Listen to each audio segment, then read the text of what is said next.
下一款單品啊，就係阿 Yan 咧。嗱，我而家調轉啦，咁我而家着緊咧就啱啱着上身嗰件啦，咁我都係着出嚟效果係鬆身啦。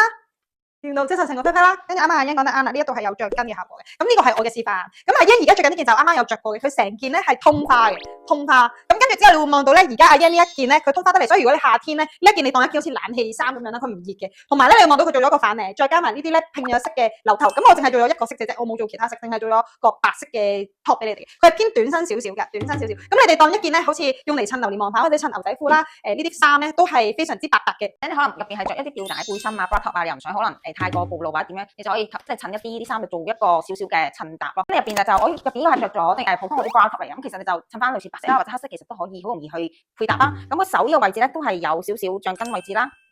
同埋咧佢係一個我覺得唔算係太長嘅版本嘅衫，所以我覺得呢個長度係都非常之好嘅。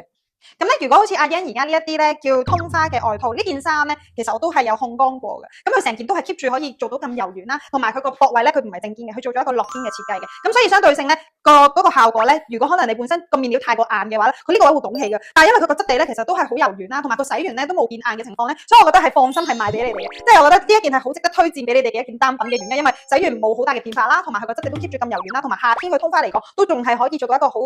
即係當少少遮肉地嘅效果，其實非常之好嘅。咁如果假設可能平時可能你哋話我唔知點樣襯啊，其實你求其襯一條牛仔褲咧，白色配藍色咧，超好睇，係啦。咁所以我覺得呢一件咧係好值得推薦俾你哋一件外套用嚟襯衫嘅一件單品，係啦。